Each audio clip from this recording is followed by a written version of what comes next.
So hello friends, today we'll talk about an important topic. ये काफ़ी महत्वपूर्ण सा टॉपिक है जो सब तरफ चल भी रहा है, सब लोग पूछ रहे हैं इसके बारे में।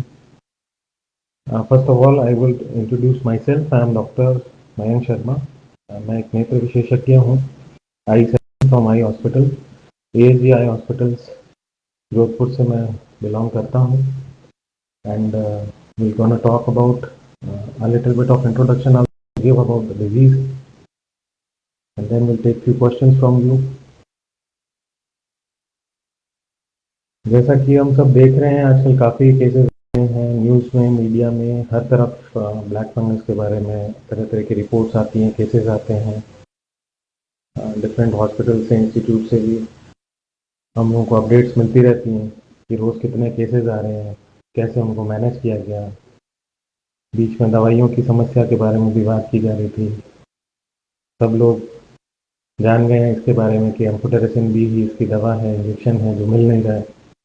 But now all the medical field experts और सभी सरकारें, सब ने मिलकर इसका प्रयास किया है और डिफरेंट सिटीज़ में, हॉस्पिटल्स में अरेंज किए गए हैं अलग से। जैसे हम कोविड वार्ड्स देख रहे थे, वैसे ही ब्लैक फंगस के लिए म्यूकोरमाइकोसिस इसका नाम होता है। एक्चुअली एक तरह का फंगस है। इसका इन्फेक्शन जो हो रहा है वो अभी हम ज़्यादातर कोविड केसेस में देख रहे हैं, और हमें ऐसा लगता है कि कोविड पेशेंट्स में सभी में होगा, या कोविड पेशेंट्स में दवाई दी जा रही हैं, स्टेरॉइड दिए जा रहे हैं, उसकी वजह से हो रहा है। बट बहुत सारे कारण हैं उसके लिए। ऐसा नहीं है कि एक ही चीज़ है जिसकी वजह से हम सब फोकस हो जाएं कि हाँ हमको तो नहीं हो गया है। हमारे हॉस्पिटल्स जितने भी आई के हैं, उसके अलावा बाकी आई एक्सपर्ट्स और ENT एक्सपर्ट्स या बाकी इवन फिजिशियंस भी इस बारे में रोज़ हमें बताते हैं कि सभी लोग बड़े इंक्वायरी कर रहे हैं कि कहीं उन्हें तो नहीं हो गया है, आँख लाल हो गई है या दर्द होने लग गया है। तो सब लोग चिंता करते हैं। आज भी मेरे पास OPD में कुछ पेशेंट्स थे जो इस बारे में जानकारी लेना चाह रहे थे। तो इन सब के बारे में मैं सिर्फ इतना ही कहूँगा कि यदि आपको कोई संदेह है, चिंता है, तो कृपया उसके लिए परामर्श लें। कोई चिंता है या तकलीफ है तो। पर यदि हम इस तरह से खुद ही सोचने लग जाएंगे कि जो न्यूज़ में आ रहा है वो सभी को हो रहा है, ऐसा नहीं है। ऐसे ब्लैक फंगस कोई नई चीज़ नहीं है। जैसे कोविड एक नया वायरस था, नई समस्या थी, जिसके बारे में सब लोगों को लगा इसका कहाँ से निकला, ये चाइना से निकला या कहीं और से आया, कैसे आया। डिफरेंट स्ट्रेन्स की बातें होती हैं। ब्लैक फंगस तो एक पुरानी डिजीज़ है। हाँ, इतना कॉमन ज़रूर नहीं है जैसा कि हम कोविड के बारे में सोचते हैं। वायरल इन्फेक्शन जितना कॉमन नहीं है। ये फंगल इन्फेक्शन कम होता है, बट यदि हो जाता है और समय रहते अगर इलाज नहीं करते हैं तो ये काफ़ी नुकसान कर सकता है। हम लोगों ने आसपास काफ़ी चीज़ें देखी होंगी, पुरानी चीज़ें होती हैं, उनमें नमी गिर जाती है, खाने की चीज़ें या कुछ और, जिनमें ब्लैक डिपॉजिट्स हो जाते हैं। जैसे एग्जांपल लें ब्रेड का या इस तरह की चीज़ें, तो वो फंगस ही होता है। यह फंगस हमारे शरीर में आमतौर पे प्रवेश करता है कट्स के थ्रू, और मोस्टली जो अभी जो हो रहा है वो सांस के थ्रू, इनहेलेशन के थ्रू, हवा के थ्रू। तो इसका हम क्या उपाय करें? हमें आसपास सफाई रखनी चाहिए, खुद का ध्यान रखना चाहिए, और यदि हमें कोई भी इस तरह की तकलीफ लग रही है तो निश्चित तौर पे हमें कंसल्ट कर लेना चाहिए। बेसिक गाइडलाइन ये अपन मान के चलें कि यदि 3 हफ्ते से कम समय हुआ है या उसके आसपास का समय हुआ है और कोविड का इलाज लिया गया है, ऑक्सीजन थेरेपी भी ली गई है, लंबा इलाज चला है, हॉस्पिटल में चाहे भर्ती रहे हों या भी इलाज चल रहा हो, भी इलाज लिया है, और कुछ इस तरह की समस्या, जैसे कि इसके हम वार्निंग साइंस आपको बताएंगे जिससे कि हम अलर्ट हो सकते। वो वार्निंग साइंस बेसिकली 3 से 4 चीज़ों के बारे में हम सोचें। इसको हम ऑर्बिटो राइनो ऑर्बिटल सेरेब्रल म्यूकोरमाइकोसिस कहते हैं, ROCM। यानी नाक की बात करें हम, नाक की जो साइनसेस हैं उसके चारों तरफ हो, फिर हम आँख के बारे में बात करें, और फिर यदि उससे आगे बढ़ जाता है तो दिमाग तक पहुँच जाता है, तो फिर वो जानलेवा हो सकता है। मोस्टली ये बढ़ता है इसी तरह से। तो कुछ वार्निंग साइंस आपको बताते हैं, जैसे कि नाक से संबंधित, ईएनटी से संबंधित है, वो है यदि नाक बंद है, नाक से ऐसा डिस्चार्ज आ रहा है जिसका कलर अलग है, ब्लैक है या ब्राउन है, इस तरह का डिस्चार्ज आ रहा है, या फिर अगर मुंह की जांच की जाती है और उसमें हम देखते हैं कि तालू पे या जीभ पे हमें कुछ निशान दिख रहा है, ब्लैक एशकार वर्ड हम यूज़ करते हैं मेडिसिन में, ऐसा कुछ निशान दिख रहा है नाक के आसपास के हिस्से में, जैसे आँख के ऊपर का हिस्सा है, चीक्स वाला एरिया है, साइनसेस होते हैं यहाँ पे। I feel will take questions a bit later on, I give some idea about the disease and then will go ahead. तो हमें कुछ वार्निंग साइंस हमको देखना चाहिए। आँख में यदि रोशनी अचानक से कम हो रही है, आँख सूज गई है, आँख ऐसे लग रहा है प्रोक्टोसिस हो रहा है, यानी आँख बाहर आने को हो रही है, तौर पे सलाह करनी चाहिए। बुखार आ रहा है फिर, या सेंसेशंस फील नहीं हो रही हैं, गाल के आसपास का हिस्सा, आँख के आसपास का हिस्सा, नाक के आसपास हमें फील नहीं हो रहा, दांत ढीले हो गए हैं, यानी नाक के बाद ये ओरल कैविटी को इन्वॉल्व कर सकता है, नाक के आसपास के हिस्से को, यानी चीक्स को, बोन्स को, पैरासाइनस को, पैरानेजल साइनस को, आँख के हिस्से को, और फिर यदि उसके बाद वो बढ़ जाता है तो दिमाग तक पहुंच जाएगा तो मुश्किल करेगा। यदि हम वार्निंग साइंस को पहचान लें और तुरंत सलाह ले लें तो उसका उपाय किया जा सकता है, उसकी जांच की जाती है, कंफर्म किया जा सकता है जांच के बारे में, और फिर इलाज यदि हम समय रहते ले लें तो शायद इतनी मुश्किल ना हो। तो सभी बीमारियों के बारे में हमें एक ही तरह का आइडिया लेना चाहिए, एक ही तरह की अप्रोच रखनी चाहिए कि यदि हमें कुछ तकलीफ महसूस हो रही है या कुछ संदेह हो रहा है तो हम आके कंसल्ट कर लें। इसके लिए यदि आपको ईएनटी से संबंधित परामर्श करना है या आँख से संबंधित परामर्श करना है तो दोनों ही जगह आप आके दिखा सकते हैं, और कुछ भी जाँच के बाद में यदि आवश्यक होता है तो उसके अकॉर्डिंग हम और एडवांस टेस्ट बता सकते हैं, क्या करना है क्या नहीं करना। ये नहीं है कि हम खुद ही आके कहें कि हमारा सीटी स्कैन भी करा दो, हमारी एमआरआई करा दो, हमारी क्या जांच करेंगे, ये सब ना। एक बार सामान्य परामर्श लें और उसके अनुसार फिर हम एक्शन लें। दवाइयाँ उपलब्ध हैं, इलाज उपलब्ध है। सर्जिकली इसमें एग्रेसिव रहना पड़ता है क्योंकि जितना भी हिस्सा फंगस से इफेक्टेड है उसे हटाना पड़ता है। तो हम जो न्यूज़ सुनते हैं कि जबड़े का ऑपरेशन किया गया, आँख निकालनी पड़ी, या फेस का कुछ हिस्सा हटाना पड़ा, तो उस स्थिति तक हम ना पहुँचे, उससे पहले ही हम परामर्श कर लें, राय ले लें तो बेहतर है। जो कोविड के बारे में सबको चिंता हो रही है, कोविड पेशेंट्स में ऐसा ज़्यादा हो रहा है, स्टेरॉइड देने से ऐसा हो रहा है, तो यही कहना चाहेंगे कि स्टेरॉइड जो भी दवाइयाँ कोविड पेशेंट्स को दी जाती हैं वो उनके लिए लाइफ सेविंग ड्रग्स हैं। ऐसा नहीं है कि उन दवाइयों से सबको कुछ हो जाएगा या वो बहुत ही ज़्यादा नुकसान करती हैं। तो निश्चित तौर पे ऐसा होता है तो डॉक्टर्स दवाइयाँ ना देते। ये सब दवाइयाँ यदि डॉक्टर्स के ऑब्जर्वेशन में, सुपरविजन में दी जाएँ और प्रॉपर इलाज लिया जाए तो संभवतः ब्लैक फंगस या अन्य प्रॉब्लम्स जो हो सकती हैं वो नहीं होंगी। डायबिटीज़ पेशेंट्स के बारे में बार बार बात की जाती है, तो सिर्फ डायबिटीज़ के पेशेंट्स ही नहीं, अन्य जो भी खूब सारे बीमारियां हैं जिनमें इम्यूनिटी कम होती है, प्रतिरक्षा तंत्र कमज़ोर हो जाता है, उन सभी पेशेंट्स के लिए रिस्क रहता है। बट बात वही है, क्या सभी डायबिटीज़ पेशेंट्स को हो जाएगा? नहीं, ऐसा नहीं है। और एक चीज़ और जो उभर कर आ रही है वो ये है कि ऐसे पेशेंट्स आ रहे हैं जिन्होंने इलाज हॉस्पिटल्स में, इंस्टीट्यूट्स में नहीं लिया है, घर पे ही लिया है, और उनको किसी चीज़ का एक्सपोजर नहीं था फिर भी हो गया। तो इसका मतलब ये है कि उनको निश्चित तौर पे पहले जांच करा के फिर ही दवाइयाँ शुरू करनी चाहिए, और डॉक्टर्स के ऑब्जर्वेशन में इलाज लें तो निश्चित तौर पे समस्या कम होगी। डायबिटीज़ किसी को है या किसी को नहीं है, या किसी को दवाई के बाद हो गई है, उसके बाद जो शायद इम्पॉर्टेंट चीज़ है वो ये है उन सबसे ऊपर कि हमें रूटीन में अपना ब्लड प्रेशर, ब्लड शुगर सब चेक कराना चाहिए, ताकि हमें आइडिया हो कि कहीं हमें डायबिटीज़ तो नहीं है या हमारे घर में किसी को तो नहीं है, ताकि जब दवाइयाँ शुरू की जाएँ तो हमें उनके बेसिक फिजिकल स्टेटस का आइडिया हो। दवाई लेना कभी भी नुकसानदायक नहीं है यदि दवाई हमारे लिए आवश्यक है, दवाई हमारी डिजीज़ के इलाज के लिए है। जैसा कि मैंने कहा, कोविड में जो दवाइयाँ दी जाती हैं वो पेशेंट के लिए जान बचाने के लिए ज़रूरी होती हैं, जीवन रक्षक दवाइयाँ होती हैं। ऐसा नहीं है कि उनसे सब कुछ होगा, बट हाँ, यदि बिना डॉक्टर्स के एडवाइस के या बिना ऑब्जर्वेशन के, बिना सुपरविजन के हम इलाज लेते हैं और हमारा डायबिटीज़ बिगड़ता है और फिर हमें ब्लैक फंगस या म्यूकरमाइकोसिस होने का रिस्क रहता है, तो वो चीज़ अच्छी नहीं है, वो समझदारी नहीं है। So basically, as we all know, precaution is better than cure. Whenever we see any kind of warning signs, the way I told you, उन वार्निंग साइंस को पहचानें और आकर एक बार जांच करा लें। Now I would like to ask the viewers if they have any questions and we would like to answer them.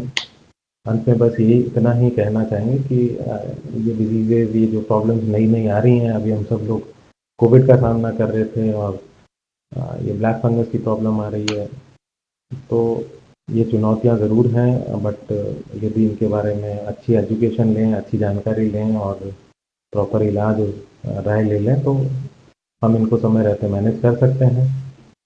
जहाँ तक ब्लैक फंगस से जान की हानि होने की बात है, वो डेथ्स होने की बात है, वो उन्हीं कंडीशंस में है जब वो बहुत ज़्यादा एडवांस हो जाता है। अगर इनिशियल स्टेजेस, इनकी स्टेजेस होती हैं 1 2 3 4, इनिशियल स्टेजेस में इवन थर्ड स्टेज तक, अर्ली स्टेज तक भी यदि सही इलाज और सही परामर्श मिल जाता है तो ज़्यादा नुकसान होने से बचा सकते हैं। तो now I would like to take few questions, comment box. I see what are the questions I would like to know.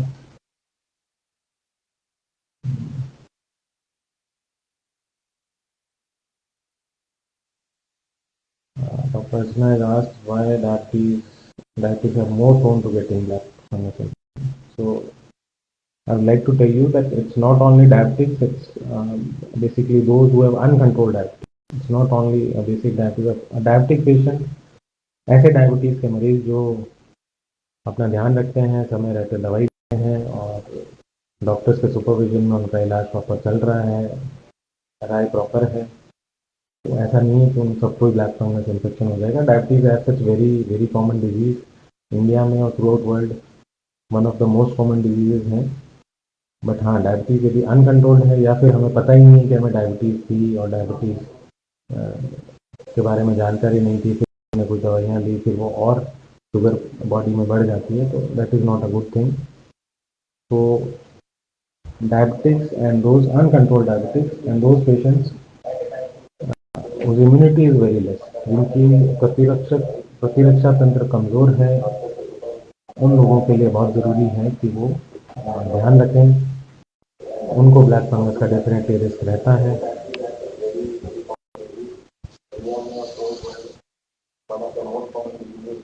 Now let's take one more question.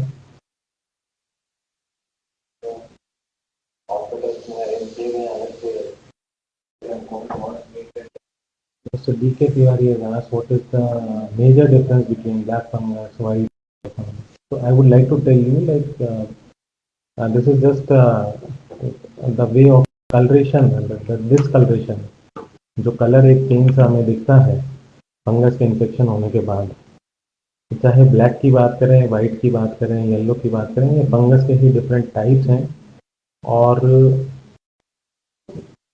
जब हम जांच कराएंगे तभी हमें पता लगेगा कि हमें फंगल इन्फेक्शन है या नहीं। और जब फंगल इन्फेक्शन हम सस्पेक्ट करते हैं नेजल एंडोस्कोपी में या सीटी MRI में हम जब देखते हैं, इसके लिए निश्चित तौर पे कॉन्ट्रास्ट एनहांस्ड MRI एक बेहतर जांच है।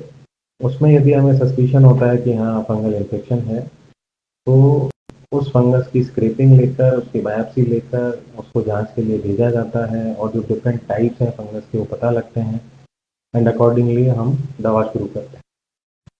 साथ में आपने ये भी पूछा है कि sunglasses will be effective if people wear in this critical time. Sunglasses definitely हमारी आंखों को बचाएंगे, बट ये इन्फेक्शन, फंगस इन्फेक्शन इस तरह का नहीं है कि जो आँख के थ्रू आ रहा है। इट्स बेसिकली सांस के थ्रू आता है और नाक में ही मेनली नेजल म्यूकोजा को ये पेनिट्रेट करता है, और ये भी तभी कर पाता है जब हमारा इम्यून सिस्टम लो हो।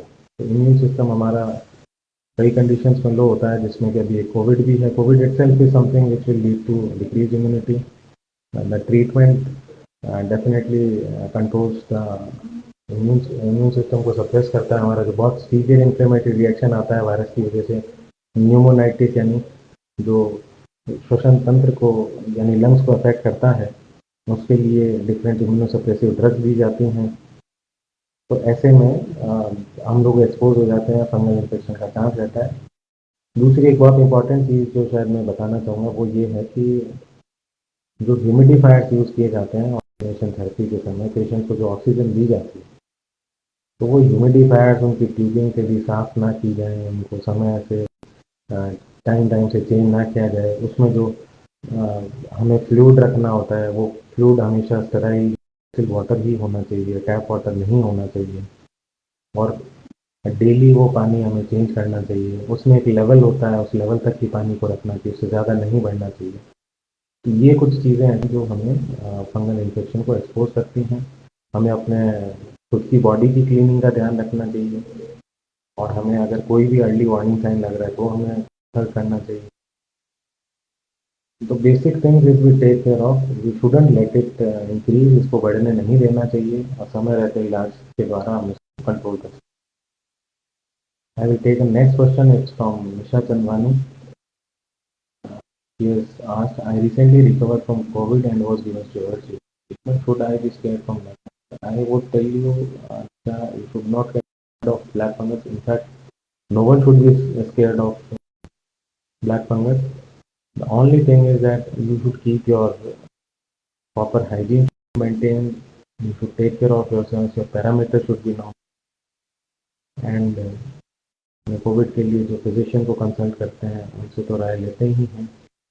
प्लस कुछ वार्निंग साइंस जो हम बताते हैं उन पे यदि आप नज़र डालें, उनको मैं कर देता हूँ। Warning signs are related to ENT, यानी कि नाक में नेजल स्टफिनेस, नाक भरा हुआ या बंद होना लगना, नाक के आसपास के हिस्से में सूजन या भारीपन या सूनापन जिसको कहते हैं नम्बनेस फील हो, या आँख में सूजन हो, या आँख के चारों तरफ सूजन लगे, डर लगे, फीवर लगे, या नाक से ऐसा डिस्चार्ज आ रहा है ब्लैक या रेड कलर का, या हम ओरल कैविटी में अगर बात करें, हमारे मुंह में हमारे दांत ढीले हो रहे हैं, उनमें दर्द हो रहा है, या फिर पैलेट पे ब्लैक निशान बन गया है या टंग पे बन गया है, तो हमें एक बार ट्राई ज़रूर कर लेनी चाहिए। आँख से रिलेटेड साइंस में आँख की सूजन, आँख का बाहर आना, नज़र एकदम से कम होना, आँख की मूवमेंट्स कम हो जाना, आँख के मूवमेंट्स यदि कम होंगे, रेस्ट्रिक्ट हो जाएंगे, तो डिप्लोपिया यानी डबल दिखने लग जाता है। तो ये सारी चीज़ें डेफिनेटली वी वुड एडवाइस की इतना ना बढ़े, उससे पहले ही हम ट्राई कर लें। सभी कोविड पेशेंट्स को जिनको स्टेरॉइड्स दिए गए हैं, इनफैक्ट सभी को दिए गए हैं, उनको इतना चिंता नहीं करना है। उनको अपनी फिजिकल स्टेटस अगर उनका ठीक है तो they should not worry, and if they have any complaint they should consult, and accordingly they can consult ENT and they can consult ऑफ्थल्मो यानी आँख और नाक कान गला विभाग जो है उसमें हम संपर्क कर सकते हैं। So next question I would take, without COVID can a person get this infection? ये अपूर्व रंजन ने पूछा है। तो mister Apurva, I would like to answer कि it's not related to COVID only, it can happen with anyone, it to happen earlier also, though it's a very rare disease. और ये क्योंकि एकदम से इनकी संख्या बढ़ गई है, तो it has become kind of alarming sign for us. तो definitely it can occur without COVID also. The basic things we require is कि हमारा इम्यून सिस्टम ठीक रखें, और कोई भी अलार्म साइन, वार्निंग साइन यदि हमें दिखे तो हम ज़रूर ट्राई करें। Dimple Daga said, swelling on face is a symptom. Definitely, if there is swelling on your face and all of a sudden there is some swelling and you feel कि swelling अभी आई है all of sudden, और swelling के साथ यदि हमें numbness feel हो रही है, या सूजन के साथ में ऐसा फील हो रहा है कि सेंसेशन कम हो गए हैं और ये अभी एकदम से उभरा है, कोई नई चीज़ है, तो हम डेफिनेटली कंसल्ट करें। हाई रिस्क पेशेंट बेसिकली वो है जिनका इम्यून सिस्टम लो है, जो लंबे समय से, उनका हम एग्जांपल दे देते हैं, not only diabetics, it's basically जिनको इम्यूनोसप्रेसिव ड्रग्स चल रही हैं, ऐसे कुछ पेशेंट्स होते हैं। रूमेटॉइड आर्थराइटिस में भी इस तरह की दवाइयाँ चलती हैं। HIV पेशेंट्स के लिए बहुत ज़रूरी होता है कि वो अपने को खुद दूसरे इन्फेक्शन से, सभी प्रकार के इन्फेक्शन से बचा के रखें। किसी तरह का यदि ऑर्गन ट्रांसप्लांट हुआ है या कोई मैलिग्नेंसी है, तो ऐसे पेशेंट्स का इम्यून सिस्टम काफ़ी कम होता है। तो इन सभी कंडीशंस में हमें ध्यान रखना है। Mr. Madhusudan has asked one more question. Sir, eye inflammation could be one of the symptoms of black fungus or yellow fungus or a primary stage of it. It depends, eye inflammation कितना है। ये inflammation काफ़ी ज़्यादा है तो definitely black fungus का sign हो सकता है, और ऐसे में हमें राय करनी चाहिए, एक बार दिखा लेना चाहिए। अमरदीप सिंह कंबोज है, sir is black and white fungus का सेम बेस्ट क्योर? जो प्रिवेंशन हम करते हैं वो डेफिनेटली वो यही है कि हम साफ सफाई का ध्यान रखें, अपने पैरामीटर्स को कंट्रोल करें। यदि हमें डायबिटीज़ अनकंट्रोल्ड है तो हम डायबिटीज़ का ध्यान रखें, और विशेष तौर पे इसके लिए एक SOP बनाई गई है जो कि ज़रूरी है। जो ह्यूमिडिफायर्स यूज़ किए जा रहे हैं ऑक्सीजन थेरेपी के लिए, उन लोगों को बहुत ज़रूरी है कि वो ह्यूमिडिफायर्स का हम लोग अच्छा से उनका ध्यान रखें। ऐसे पेशेंट्स में खास तौर पे जिनका ऑलरेडी इम्यून सिस्टम कम है और उनको दवा भी ऐसी दी जा रही है जिससे कि उनका इन्फ्लेमेशन सीवियर ना हो, जिससे कि कुछ हद तक इम्यून सप्रेशन वाला इफेक्ट आता है। जिसको कोविड नहीं हुआ उसको कितना खतरा है? किसी को कोई खतरा नहीं है। खतरा उन्हीं को है जो हाई रिस्क पेशेंट हैं। आम जनता इन चीज़ों से ना रहे। DK Tiwari is asked, don't mind sir, is there a direct link between or failure to control sugar levels and black fungus?